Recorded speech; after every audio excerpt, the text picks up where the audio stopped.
نہ جانے مسائل تو علماء سے پوچھیں، یہ حکم مبین ہم کو رب سے ملا ہے، چلو پوچھ کیسے جیے زندگی کو، چلو پوچھ لے کس میں رب کی رضا ہے، رب کی رضا ہے۔ الحمدللہ رب العالمین والصلاة والسلام علی سید المرسلین، اما بعد فاعوذ باللہ من الشیطان الرجیم، بسم اللہ الرحمن الرحیم۔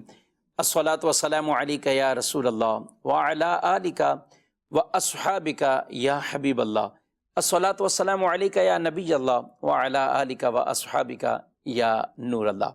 مدنی چینل کے ناظرین، پروگرام دارالافتاء اہل سنت لے کر آپ کی خدمت میں حاضر ہیں۔ اللہ رب العالمین ہم سب کو دین متین کے احکامات سیکھ کر سمجھ کر عمل کی توفیق عطا فرمائے۔ ابتداءً درود پاک کی فضیلت ہمارے پیارے نبی صلی اللہ علیہ وآلہ وسلم کا فرمان معظم عالی شان ہے، اول الناس بی یوم القیامہ اکثرہم علیہ صلاۃ۔ قیامت کے دن فرمایا میرے سب سے زیادہ قریب ترین وہ ہوگا جو مجھ پر کثرت سے درود پڑھتا ہوگا۔ اللہ رب العالمین ہمیں کثرت سے درود پاک پڑھنے کی توفیق عطا فرمائے۔ اس کی بدولت، اس کی برکتوں سے رب تعالیٰ ہماری دنیا کی پریشانیوں کو بھی دور فرمائے اور آخرت کے اندر پیارے نبی صلی اللہ علیہ وآلہ وسلم کا قرب خاص ہم سب کو نصیب فرمائے، آمین۔ صلو علی الحبیب صلی اللہ تعالی علی محمد صلی اللہ علیہ وآلہ وسلم، صلاۃ و سلام علیک یا سیدی یا رسول اللہ۔ مدنی چینل کے ناظرین، اس پروگرام میں بطور خاص آپ کے سوالات کو ہم پروگرام میں شامل کرتے ہیں۔ ایس ایم ایس کے ذریعے بھی جو مسائل ہمارے پاس پہنچتے ہیں ان کو بھی پروگرام کا حصہ بنایا جاتا ہے۔ کچھ ہمارے پاس ایسی ویڈیو کالز وہ موصول ہوتی ہیں، ان کو بھی پروگرام میں ہم شامل کرتے ہیں۔ بلکہ سب سے پہلے ویڈیو ایک دیکھتے ہیں اور دیکھتے ہیں کہ مدنی چینل کے ناظرین کیا پوچھنا چاہتے ہیں۔ میں یہ پوچھنا چاہتا ہوں، مریض کے لیے انشورنس کرانا جائز ہے یا ناجائز ہے؟ اس کا جواب بتا دیں۔ مریض کے لیے انشورنس کروانا اور یا میڈیکل انشورنس ہوتی ہے جی، تو یہ میڈیکل انشورنس کا کیا حکم؟ میڈیکل انشورنس بھی ناجائز ہے، کیونکہ میڈیکل انشورنس میں آپ جو ہے وہ ایک سرٹن اماؤنٹ جو ہے وہ پے کرتے ہیں، اور یہ لمیٹڈ عموماً ہوتی ہے سال کے لیے یا 2 سال کے لیے کہ آپ اتنی رقم جو ہے وہ دیتے ہیں۔ اب اس دوران پھر اس کی لمٹ ہوتی ہے کہ اتنی رقم کے بدلے میں آپ کتنے بینیفٹ حاصل کر سکتے ہیں، 1 لاکھ کے، 1.5 لاکھ کے، اس طرح۔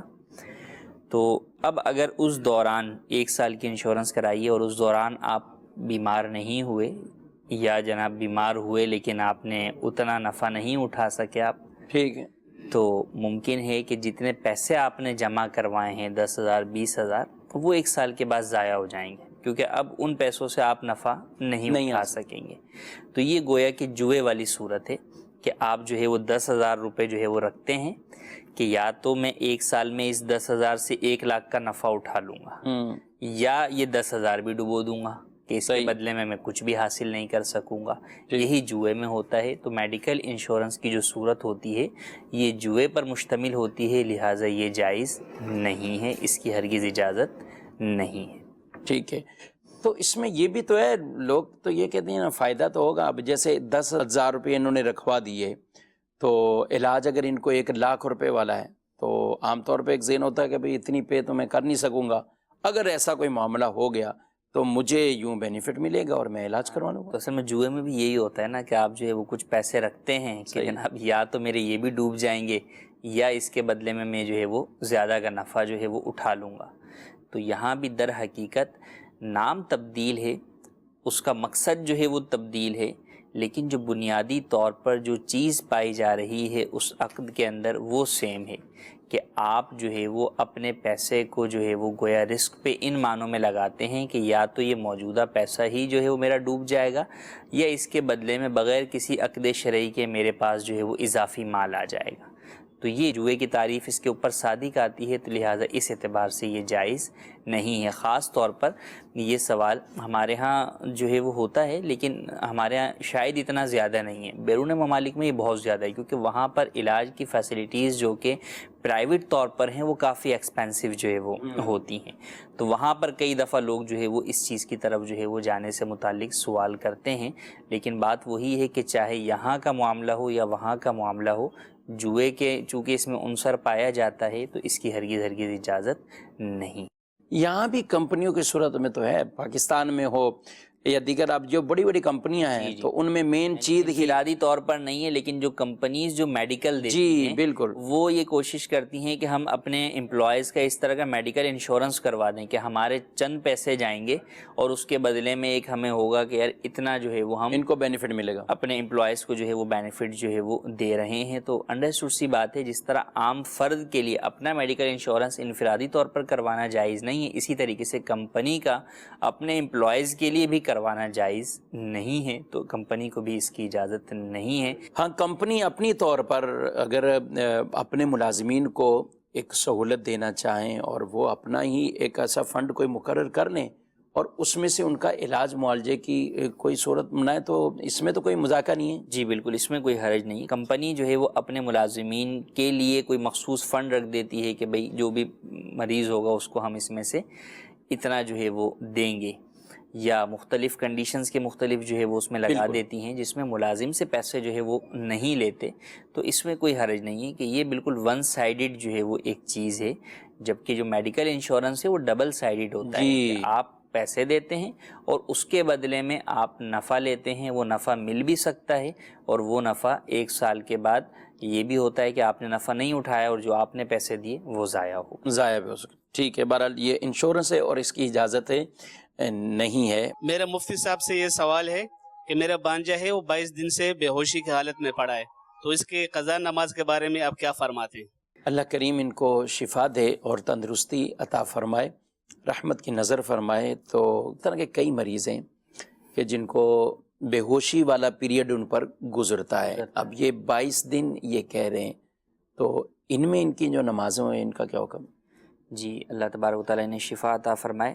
اگر کسی شخص کو بے ہوشی کے عالم میں متصلاً بالکل تسلسل کے ساتھ 5 سے زائد نمازوں کا وقت گزر جائے تو اب اس صورت کے اندر بے ہوشی کے درمیان کی جو نمازیں ہیں ان کی قضا اس کے اوپر لازم نہیں ہوتی. کتنی گزر جائیں؟ 5 سے زائد یعنی 6 نمازیں ہو جائیں تو اب ان کے اوپر ان نمازوں کی قضا لازم نہیں ہوتی بلکہ وہ نمازیں معاف ہو جاتی ہیں. صحیح. ان کو بعد میں پڑھنا بھی ان پر لازم نہیں ہوگا، صحت یاب ہونے کے بعد بھی پڑھنا ان کے اوپر لازم نہیں ہوگا. ٹھیک ہے. ایک سوال ہے کہ بیٹھ کر اگر پڑھ سکتا ہے مریض نماز تو بیٹھ کر ہی پھر اس کو گنجائش ملے گی؟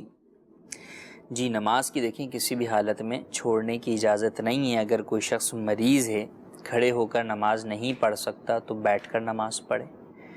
بیٹھ کر نہیں پڑھ سکتا تو لیٹ کر بھی پڑھنے کی اس کو اشارے کے ساتھ اجازت ہے، لیکن نماز چھوڑنے کی اجازت نہیں ہے. ہاں البتہ کب بیٹھ کر پڑھنے کی اجازت ہے، کب لیٹ کر پڑھنے کی اجازت ہے، اس کی کنڈیشنز کو جو ہے وہ سامنے رکھنا ضروری ہے. جیسے سب سے پہلی بات تو یہ کہ سنت فجر اور اس کے علاوہ تمام فرائض اور واجبات کے اندر قیام جو ہے وہ فرض ہے. تو لہٰذا جب ان میں قیام فرض ہے تو ان کا جو قیام ہے وہ بلا عذر شرعی جو ہے وہ چھوڑا نہیں جا سکتا. ٹھیک ہے. بلکہ اگر ان میں اتنا بھی قیام پر قادر ہے کہ فقط تکبیر تحریمہ کھڑے ہو کر کہہ سکتا ہے تو یہی اس پر لازم ہوگا کہ تکبیر تحریمہ کھڑے ہو کر کہے پھر پہلے بیٹھ جائے. صحیح. یا اگر اتنا کھڑے ہونے پر قادر ہے کہ پہلی رکعت کھڑے ہو کر پڑھ سکتا ہے، دوسری میں نہیں کھڑا ہو سکتا، کھڑا نہیں ہو سکتا، سہارے سے بھی نہیں کھڑا ہو سکتا، تو پھر اسے بقیہ رکعت بیٹھ کر پڑھنے کی اجازت ہوگی. تو یہ ہے اس کے اندر کہ آپ جب قیام کا معاملہ ہے. ہاں سنن و نوافل کے اندر چاہے وہ سنت غیر مؤکدہ ہوں، مؤکدہ ہوں یا نوافل ہوں، ان میں قیام جو ہے وہ فرض نہیں ہے سنت فجر کے علاوہ. تو ان کو جو ہے وہ بلا عذر بھی اگر کوئی بیٹھ کر پڑھے گا تو پڑھ سکتا ہے، لیکن ثواب جو ہے وہ کم ہو جائے گا. اگر بلا عذر بیٹھ کر پڑھے گا تو آدھا ثواب ملے گا، اور عذر کی وجہ سے بیٹھ کر پڑھے گا تو پھر پورا ثواب جو ہے وہ ملے گا انشاءاللہ عز و جل.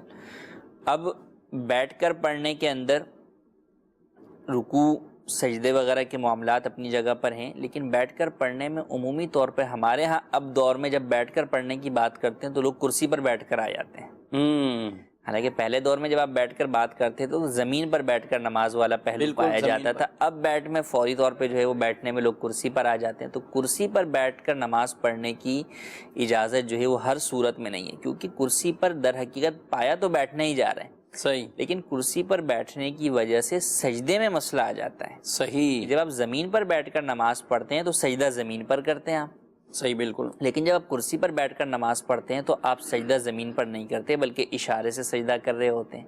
تو سجدے کے اشارے کی اجازت اس وقت تک نہیں ہے جب تک کہ آپ حقیقی سجدہ کرنے پر قادر ہوں. حقیقی سجدہ کیسا ہوتا ہے کہ آپ زمین پر کریں, یا اگر زمین پر کرنے پر قادر نہیں ہیں تو آپ 12 انگل تک بلند کسی چیز کے اوپر جو کہ سخت چیز ہو اگر آپ سجدہ کر سکتے ہیں تو بھی یہی حکم ہو 8-9 انچ تقریباً, جی آپ جو ہے وہ سجدہ جو ہے وہ کریں. ہاں اگر 12 انگل اتنے جو آپ نے انچ بتائے 8-9 اس پر بھی آپ قادر نہیں ہیں, اتنا بھی آپ نہیں جھک سکتے, تو اب اس صورت میں آپ کو رخصت ہوتی ہے کہ آپ سجدہ اشارے سے کر لیں. اب رکوع کے اندر جو ہے وہ تھوڑا جو ہے وہ کم جھکیں گے, جیسے ایسے جھکے, اور سجدے میں کچھ زیادہ جو ہے وہ جھکیں گے.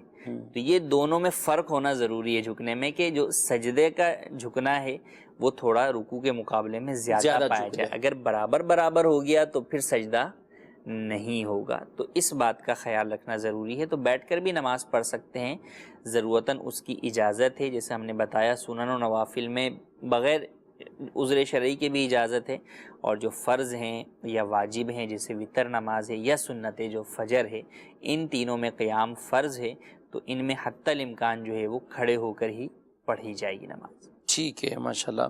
اور ہم جن مریضوں کی بات کر رہے ہیں بطور خاص ہاسپٹلوں میں ہوتے ہیں, بیڈ پر بیٹھے ہوتے ہیں اور ایسی کیفیت نہیں ہے, تو مدنی چینل کے ناظرین نماز اگر پڑھنے کا ذہن ہے تو آپشن شریعت میں ہے, کہاں رخصت, کتنی رخصت, کتنے احکامات کی رخصت. اگر کھڑے نہیں ہیں تو بیٹھ کر نہیں ہے تو لیٹے لیٹے بھی نماز کے لیے وہ پڑھنے کی اجازت ہے. نماز لیٹ کر بھی ایسے پڑھی جا سکتی ہے. یعنی اس سے نماز کی اہمیت ایک بتائے گی کہ نماز کو ترک نہیں کیا جائے گا. ہاں آپ کی جو کیفیت ہے شریعت آپ کو اس میں کئی چیزوں میں رخصت دیتی ہے, لیکن یہ خیال کر لینا چاہیے کہ میرے لیے وہ رخصت بنتی بھی ہے کہ نہیں بنتی. سارے کام کاج تو ہم کر رہے ہوں, لیکن جب نماز کا ٹائم ہو بولے بیٹھ کر ہی پڑھنا ہے. نماز کا وقت آئے تو اب کرسی لے لیں, صوفہ لے لیں, چارپائی پر بیٹھ کر میں اس طرح پڑھنا ہے. نہیں, اگر آپ واقعی ایسے معذور ہیں جو کنڈیشن بتائی گئی ہے, سجدہ نہیں آپ زمین پر کر رہے, زمین پر کوئی ایسی اونچی چیز رکھ کر اس پر بھی آپ کا حقیقی سجدہ نہیں ہو پا رہا, تو ٹھیک ہے, پھر آپ بیٹھ کر نماز پڑھ لیں, کرسی پر پڑھ لیں, صوفے پہ پڑھ لیں, چارپائی پر پڑھ لیں. یہ آپ کو گنجائش اور رخصتیں شریعت کی طرف سے موجود ہیں. لیکن بلا عذر فرائض اگر قادر تھے کھڑے ہونے کے یا زمین پر سجدہ کرنے کے قادر تھے, اب ان کو ایسے اشاروں سے نماز پڑھیں گے تو پھر وہ نمازیں نہیں ہوں گی. جی مزید آپ کے کچھ کالز ہم شامل کرتے ہیں, دیکھتے ہیں ناظرین کیا پوچھنا چاہتے ہیں. کراچی سے عمران عرض کر رہا ہوں. مجھے یہ معلوم کرنا ہے اگر کسی خاتون کے شوہر کا انتقال ہو جائے تو ان کی عدت کتنے دن بنے گی؟ جی, شوہر کا انتقال ہوا, خاتون کی عدت کے ایام کتنے ہیں؟ عدت وفات جو ہے وہ 4 ماہ 10 دن ہوتی ہے. اگر تو جو ہے وہ انتقال جو ہے وہ اسلامی تاریخ کے اعتبار سے 1 کو ہوا تو اب 4 مہینے اسلامی کاؤنٹ کیے جائیں گے, چاہے کوئی 29 کا ہو چاہے 30 کا ہو. ٹھیک ہے, اور اس کے بعد جو ہے وہ 10 دن جو ہے وہ کاؤنٹ کیے جائیں گے. اور اگر ایسا نہیں ہے کہ 1 کو نہیں ہوا بلکہ جو ہے وہ بیچ میں کسی ہوا 2 تاریخ کو 4 تاریخ کو, تو پھر اس صورت میں 130 دن کی گنتی پوری کی جائے گی. 130 دن. جی, یہ اسلامی گنے جائیں گے یا انگریزی گنے جائیں گے؟ یہ بھی مجھ سے کسی نے سوال کیا تو میں خود بھی کہ 130 دن گننے ہیں, میں نے کہا اسلامی گن لو یا دوسرے گن لو بھائی, 130 دن تو پورے ہی ہیں. دونوں کی گنتی 130 ہی آئی. ٹھیک ہے, یہ بڑا ایک آسان سا فارمولہ دے دیا, بلکہ حکم شرعی ہے یہ. پہلی تاریخ اسلامی ہو تو شوہر کا انتقال ہوا تو اب اسلامی مہینے گنتے جائیں, آخر میں 10 دن اور لے لیں, اور اگر بیچ مہینے میں ہوا چاہے 2 تاریخ ہوا یا کسی بھی تو 130 دن آپ گن لیجئے. 4 مہینے 10 دن یہ عدت اس عورت کی کہ جو امید وغیرہ سے نہ ہو؟ جی، جو عورت حاملہ ہے اس کی عدت وفات جو ہے وہ بچے کی پیدائش تک ہوگی. اب وہ چاہے 9 ماہ بعد جو ہے وہ پیدا ہو، 8 ماہ بعد پیدا ہو، یا جو ہے وہ وفات کے چند دن کے بعد ہی جو ہے وہ پیدا ہو جائے، تو بچے کی پیدائش تک جو ہے وہ عدت ہوگی. اچھا، یہ عدت وفات ہم بیان کر رہے ہیں، لوگوں نے اسی سے سمجھ کے شاید جو ہے وہ عدت طلاق 3 ماہ 10 دن بھی کاؤنٹ کی ہوئی ہے. ٹھیک ہے. کئی دفعہ اس طرح کا سوال بھی آتا ہے. تو عدت طلاق میں جو ہے وہ دنوں کی کاؤنٹنگ اس طریقے سے نہیں ہے، بلکہ عدت طلاق جو ہے وہ 3 ماہواری ہے، 3 حیض ہے. اب وہ چاہے 3 مہینوں میں آئے یا اس سے زائد ماہ میں آئے، تو وہاں پر دنوں کی کاؤنٹنگ نہیں ہے. جی، مزید سوال. مفتی صاحب کی بارگاہ میں عرض ہے کہ کوئی بھی دوائی کھانے سے پہلے بسم اللہ شافی بسم اللہ کافی 3 مرتبہ پڑھنا چاہیے جس سے شفا ملتی ہے. اور یہ ارشاد فرمائے کچھ دوا ایسی ہوتی ہے جس میں الکوہل وغیرہ ہوتا ہے، جیسے ہومیوپیتھک وغیرہ اس طرح کی دوائیں، تو جس میں الکوہل موجود ہے اس کے کھانے سے پہلے یہ بسم اللہ شافی بسم اللہ کافی پڑھنا کوئی مسئلہ تو نہیں ہے؟ ارشاد فرما دیجیے. بسم اللہ شریف بعض کا تو لوگ ویسے ہی کہتے ہیں کہ دعائی سے پہلے نہیں پڑھیں. بسم اللہ سے تو برکت ہوتی ہے، تو اب دعائی سے پہلے پڑھیں گے، بجائے یہ کہ وہ یہ سوچیں کہ اس کی برکت سے شفا ملے گی. وہ یہ سوچ رہے ہیں کہ دوائی میں برکت ہوگی تو اس کا مطلب دوائی زیادہ کھانی پڑے گی. تو یہ پہلا تو یہ مسئلہ کہ دوائی سے پہلے بسم اللہ پڑھی جا سکتی ہے. جی بالکل، دوا سے پہلے بھی بسم اللہ پڑھ سکتے ہیں، اور وہاں پر یہی نیت بھی ہونی چاہیے، اور ہونا بھی یہی ہے کہ آپ کے مرض میں جو ہے وہ شفا والی برکت جو ہے وہ آپ کو نصیب ہونی ہے، نہ یہ کہ یہ کانسیپٹ رکھا جائے کہ مرض میں ہی برکت ہو جائے گی یا ادویات میں برکت ہو جائے گی. تو ایسا نہیں ہے. در حقیقت اس اللہ تبارک و تعالیٰ کے نام سے جو ہے وہ انسان کو وہ ایک تو دوا شفا دینے والی جو ہے وہ بن جائے گی، کہ در حقیقت دوا شفا دینے والی ہے نہیں، وہ اللہ تبارک و تعالیٰ کے حکم سے ہی شفا دینے والی ہوتی ہے. اور جہاں ان کا دوسرا سوال ہے، الکوہل والی ادویات کی چونکہ استعمال کی علماء نے اجازت دی ہے، تو لہٰذا وہ ادویات جب استعمال کرنا جائز ہے تو اس سے پہلے بسم اللہ پڑھنا بھی جائز ہے. اگر وہ منع ہوتا تو پھر وہ دوا کھانے کی بھی اجازت نہیں ہوتی. ٹھیک ہے، کہ ناجائز چیز سے پہلے بسم اللہ پڑھنے کی اجازت نہیں ہے، لیکن جب کہ اس کی اجازت دی گئی ہے کہ الکوہل والی ادویات کی اب اجازت ہے کہ اسے استعمال کر سکتے ہیں، تو اس سے پہلے بسم اللہ شریف بھی پڑھ سکتے ہیں. جی، کچھ سوال ہم SMS کے ذریعے بھی وہ شامل کرتے ہیں. تو کہتے ہیں کہ اگر ناپاکی کی حالت میں غسل کرنے سے پہلے جو کپڑے پہنے ہوئے تھے، اب غسل کرنے کے بعد وہی پہن لیے، تو جسم ناپاک ہوگا؟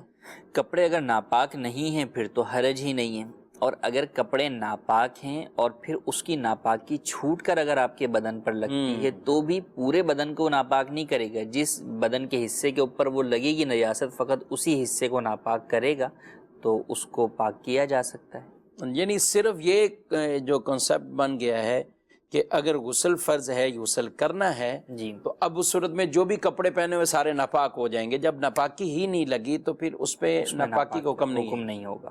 ٹھیک ہے. ایک سوال اور بھی ہے اور کسی خاتون کی طرف سے کہ اگر کوئی نماز کا وقت ہوا اور نماز پڑھ لی گئی، لیکن اسی نماز کا وقت اگر باقی تھا اور اس میں مخصوص پیریڈ شروع ہو جاتے ہیں، تو کیا گناہگار ہوں گی؟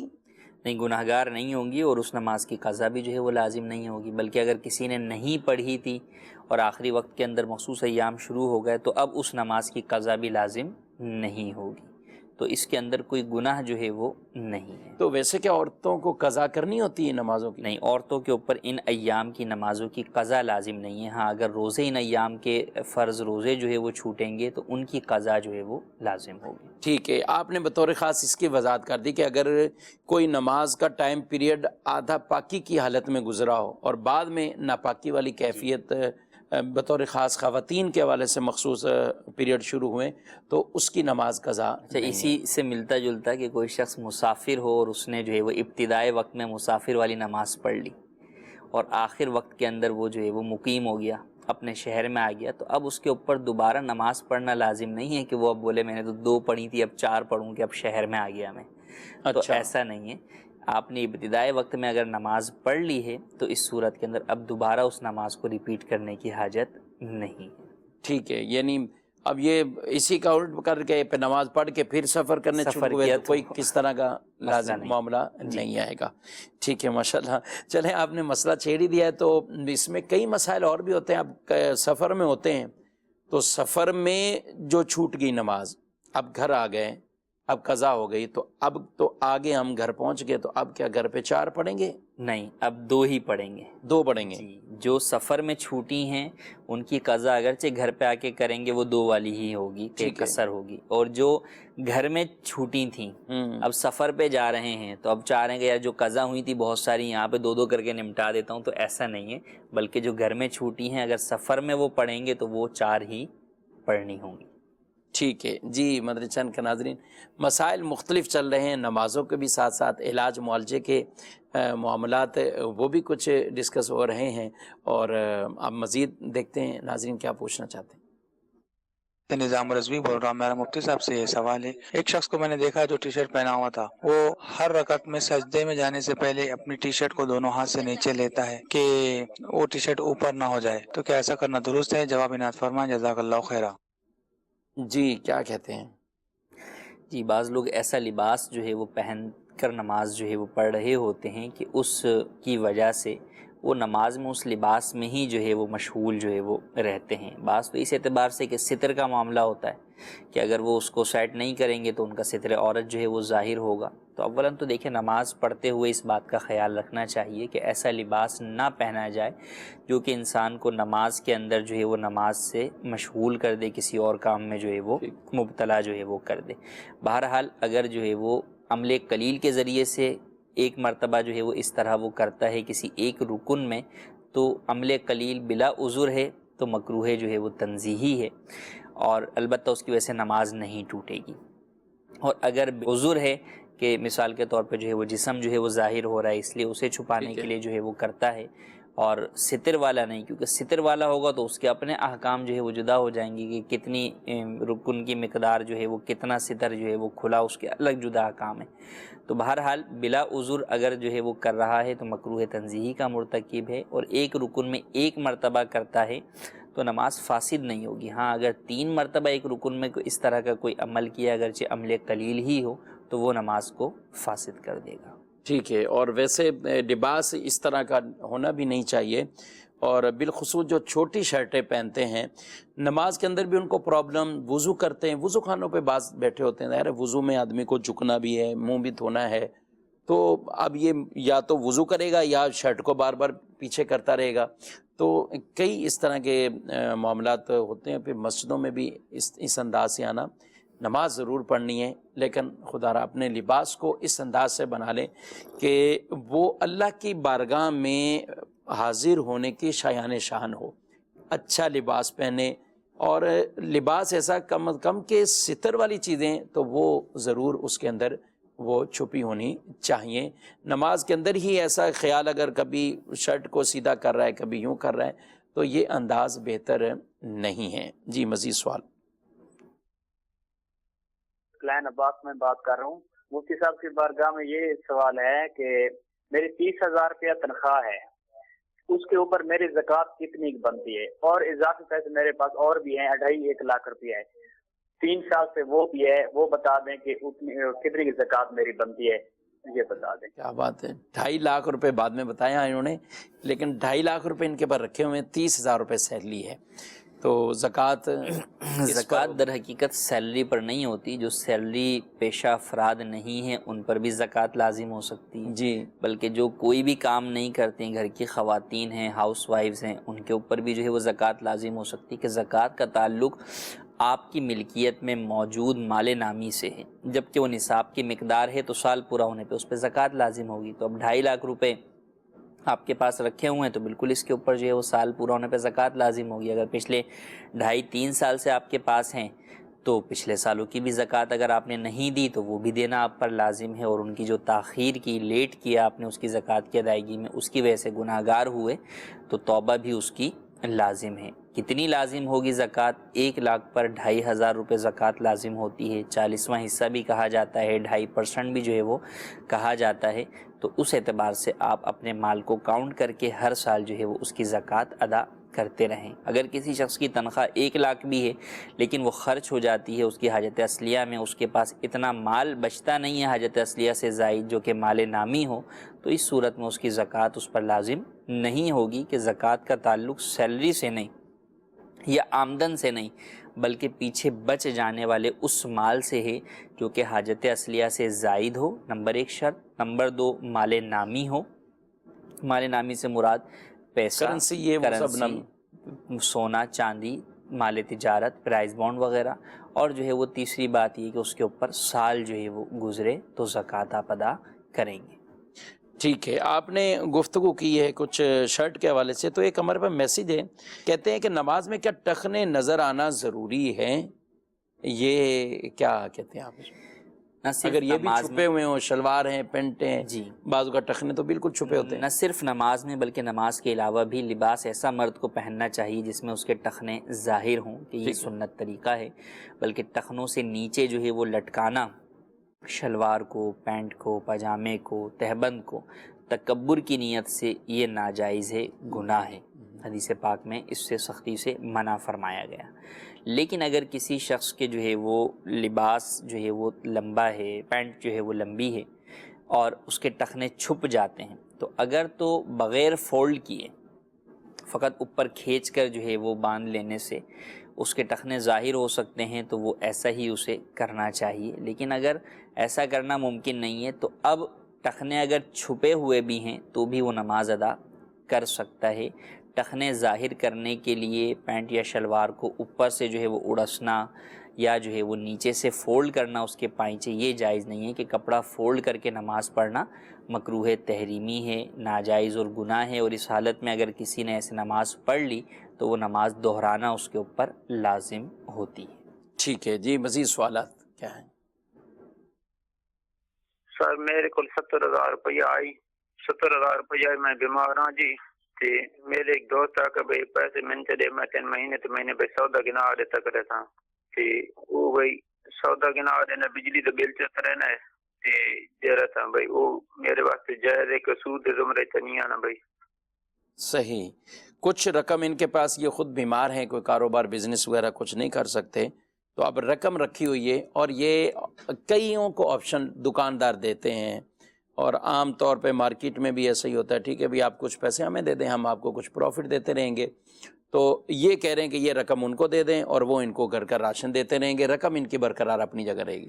جی، یہ در حقیقت قرض کی بنیاد پر نفع حاصل کرنا ہے، کیونکہ جب یہ بات شرط ہے اس کے اندر کہ جناب میری رقم محفوظ رہے گی، تو اس کا مطلب آپ قرض رقم دے رہے ہیں، اور جب رقم آپ بطور قرض دے رہے ہیں تو اس کے اوپر نفع حاصل کرنا وہ جائز نہیں ہے، وہ سود ہے، وہ بیمار کے لیے بھی سود ہے، بیوہ کے لیے بھی سود ہے، سب کے لیے ہی جو ہے جو بھی اس طریقے سے رقم حاصل کرتا ہے تو یہ سود ہے، تو یہ جائز نہیں ہے، اس طریقے کو اختیار کرنے کی ہرگز اجازت نہیں ہے۔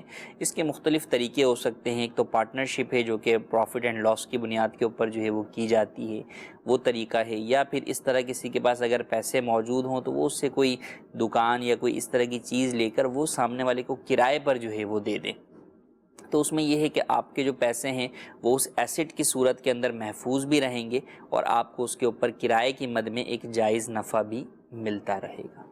ٹھیک ہے، بہرحال اگر رقم اتنی نہیں ہے یا کوئی جگہ ہی نہیں اتنی مل سکتی تو یہ طریقہ کار ٹھیک نہیں ہے کہ جو بیان کیا گیا ہے یہ تو سود پر مشتمل طریقہ کار ہے، یہ جائز نہیں۔ ٹھیک ہے، اور اس طرح کے معاملات میں آنا بھی نہیں چاہیے۔ کئی ایسے ہوتے ہیں مال تو لے لیتے ہیں، اچھا ان کے انداز بھی ایسے ہوتے ہیں 2-3 مہینے تو بہت اچھے گزریں گے، پیسہ بھی مل رہا ہوگا، پروفٹ بھی آ رہا ہوگا، لیکن اس کے بعد اصل رقم مانگتے مانگتے گزر جائیں گے، وہ نہیں مل جائے گی، وہ نہیں ملے گی۔ ظاہر ہے کاروبار کے معاملات اوپر نیچے، اب یہ کیا کر سکتے ہیں، یہ اس کو کیا کہیں۔ تو اس طرح کے کئی واقعات ہیں، لاکھوں روپے لوگوں کے بلکہ کروڑوں بس اوقات ایسے ڈوب جاتے ہیں کہ جہاں پہ صحیح معنوں میں نہ تو کوئی ایسی اعتماد، نہ شریعت کے مطابق وہ بزنس، نہ یہ معاملہ، بس وہ شروع میں کچھ نفع دیا اور اس کے بعد وہ خود ہی ایسا ڈیفالٹر ہو گیا کہ مارکیٹ کے اندر بھی مشہور ہو جاتا ہے لیکن پیسے نہیں واپسی آتے۔ تو جب بھی پیسے کہیں انویسٹمنٹ بھی کریں تو ایسوں سے ضرور بچنا چاہیے جو کسی کو دھوکہ دینے والے ہوں یا جس سے دھوکے کا اندیشہ ہو۔ ہاں جائز طریقے سے بزنس کریں، انویسٹمنٹ کریں، اس کا آپ شرعی طریقہ ضرور آپ دارالتحفظ سنت سے رہنمائی لے لیں، انشاءاللہ آپ کو طریقہ بتا دیا جائے گا، اس کے ذریعے آپ کو وہ آپ کا پروفٹ بھی ملتا رہے گا، یعنی کاروبار سے نفع آتا رہے گا، لیکن وہ لینا بھی حلال ہوگا اور جائز ہوگا۔ جی مزید سوالات؟ ایک دوست ہے، اس کے ساتھ ٹریلر ہے اس کا، اس نے بولا ہے کہ مجھے کچھ پیسے دے دیں، تو میں بھائی اس کے ساتھ شریک داری کرنا چاہ رہا ہوں، وہ پیسے بھی میرے لے گا اور اس کے بول رہا ہے اس کے اوپر جتنا پرافٹ آئے گا، ٹھیک ہے، وہ پرافٹ اس نے فکس کر دیا، اور آپ کی پیمنٹ جو ہے وہ آپ جب لینا چاہیں 2 مہینے پہلے مجھے بتا دیں، تو کیا یہ ٹھیک ہے یا نہیں ٹھیک؟ چلیں بھی آپ نے بات کی ہے کاروبار کی، تو ظاہر ہے کاروبار کے سوال آنا شروع ہو گئے۔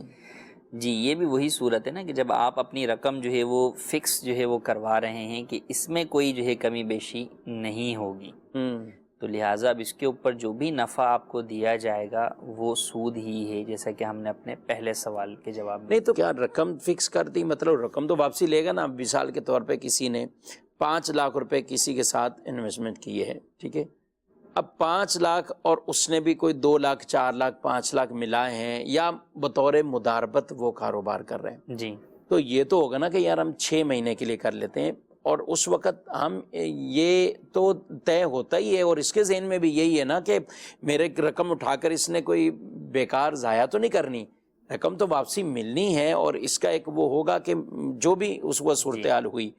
تو میں یہ چاہ رہا ہوں کہ اس کی تھوڑی سی آپ اس طور پر وضاحت فرما دیں، اگر 2 مہینے 6 مہینے کے لیے کاروبار میں شرکت ہوتی ہے، کاروبار درست طریقے سے ہونا چاہیے، تو کیا انداز اختیار کریں؟ دیکھیں کاروبار میں پارٹنرشپ کے 2 طریقے جو ہے وہ آسان ہیں۔ ایک پارٹنرشپ ہوتی ہے جس کے اندر دونوں افراد کا مال لگا ہوا ہوتا ہے اور دونوں کام کرتے ہیں یا ایک کام کرتا ہے، ٹھیک ہے۔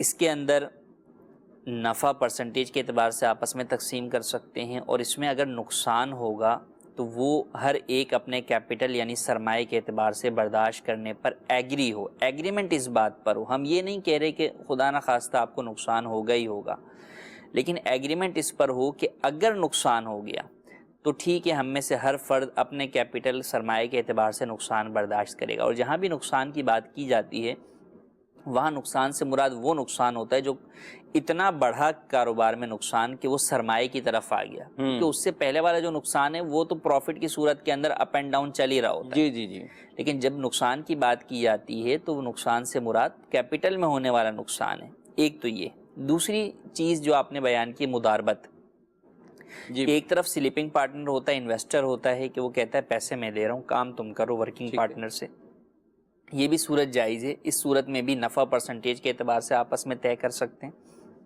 اس میں بنیادی شرط یہ ہے کہ انویسٹر جو ہے وہ سامان لا کر ورکنگ پارٹنر کو نہیں دے گا کہ یہ سامان تم بیچو، بلکہ کیش دے گا کہ یہ کیش لو اور اس کیش سے تم جو ہے وہ فلاں مال خریدو اور اس کی خرید و فروخت جو ہے وہ کرو۔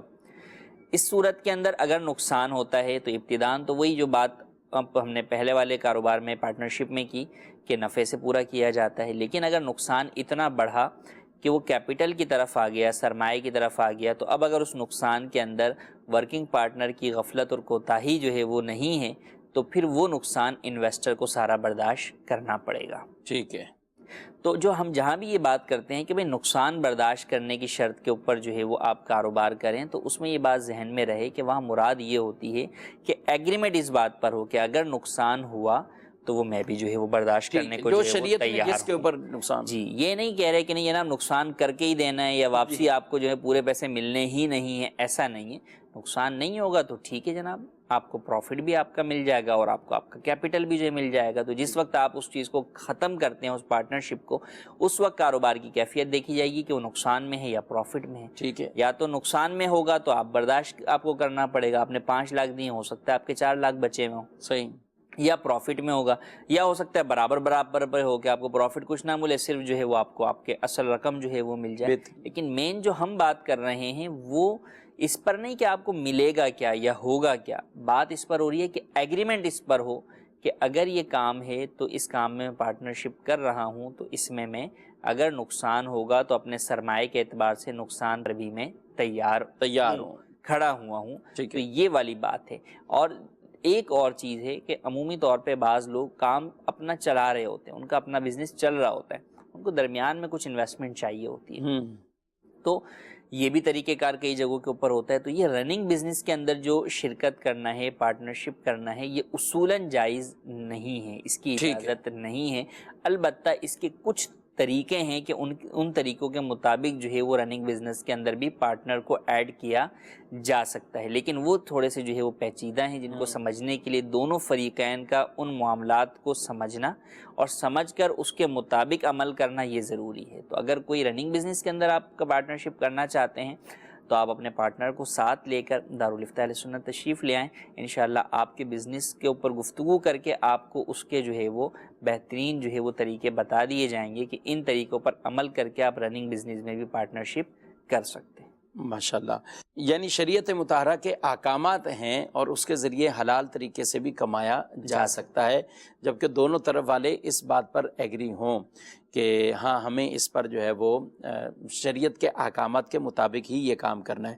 6 مہینے، 8 مہینے، سال، یہ ایک متعین مدت کر کے تو پارٹنرشپ ہو سکتی ہے نا؟ جی بالکل ہو سکتی ہے، اس میں کوئی حرج نہیں ہے کہ آپ اگر ابتدائی جو ہے وہ کام ہے، فرسٹ جو ہے وہ آپ کا کام آپ آغاز ہی کر رہے ہیں، نیو بزنس ہے، اس کے اندر آپ طے کر لیں کہ بھئی یہ ہم 1 سال کے لیے یہ جو ہے وہ کام جو ہے وہ کرنا ہے. 1 سال کے بعد ہم دیکھیں گے کہ اس کو کنٹینیو کرنا ہے یا ختم کرنا ہے. ٹھیک ہے. اگر جو ہے وہ کوئی چیز ہم جو ہے وہ بناتے ہیں، کوئی پروڈکٹس جو ہے وہ لے کر آتے ہیں، تو اب یہ بھی ہو سکتا ہے سال کے بعد یا تو ساتھ چلیں یا سال کے بعد کوئی ایک پارٹنر دوسرے سے اس کا مال جو ہے وہ خرید لے، اس کی پارٹنرشپ خرید لے، یا دونوں ہی نہیں اگر خریدنے کے قابل تو ٹھیک ہے، پھر تیسرے کو بیچ کر جو اس سے پیسہ ہے وہ آپس میں اپنا اپنا رکھیں اپنی پرسنٹیج کے اعتبار سے اور اسے جو ہے وہ تقسیم کر لیں. ماشاءاللہ. مدنی چینل کے ناظرین، دارالفتاء اہل سنت کا آپ نے پروگرام ملاحظہ فرمایا. الحمدللہ اس پروگرام میں مختلف عبادات کے سوالات بھی شامل ہوتے ہیں، اور جیسے آپ نے اسی پروگرام کو ملاحظہ کیا زکوٰۃ کے بھی، کاروبار کے بھی، تو مختلف انداز سے الحمدللہ رہنمائی کرنے کی کوشش کی جاتی ہے. دارالفتاء اہل سنت کے نمبر آپ اسکرین پر ملاحظہ فرما رہے ہیں، انہیں بھی آپ اپنے پاس سیو رکھیں. اور دارالفتاء اہل سنت کی ایک ویب سائٹ بھی ہے، آپ وہاں وزٹ کیجئے اور روزمرہ کی انشاءاللہ آپ کو وہاں پہ نئے کلپس بھی ملیں گے. آپ کو فتاوی جات بالخصوص جو کرنٹ ایشو ہوں یا کرنٹ مہینہ چل رہا ہو اسلامی طور پر، اس کے اوپر بھی آپ کو انشاءاللہ وہاں پر فتاوی جات ملیں گے. دارالفتاء اہل سنت کی ایک اپلیکیشن ہے، اس کو آپ اپنے موبائل کے اندر وہ ڈاؤن لوڈ کر لیجئے. اینڈرائڈ کے اندر آرام سے آپ اس کو چلائیں گے.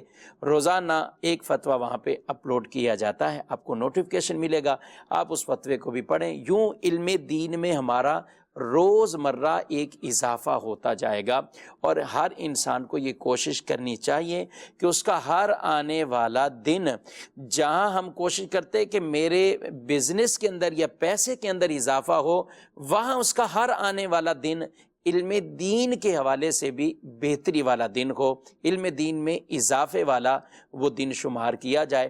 رب تعالیٰ مجھے آپ کو علم نافع عطا فرمائے، علم پر عمل کی توفیق عطا فرمائے. مدنی چینل دیکھتے رہیے، اللہ نیکی کی توفیق دے. آمین بجاہ نبی الامین صلی اللہ علیہ وسلم. نہ جانے مسائل تو علماء سے پوچھیں، یہ حکم مبین ہم کو رب سے ملا ہے. چلو پوچھ کیسے جیے زندگی کو، چلو پوچھ لے کس میں رب کی رضا ہے، رب کی رضا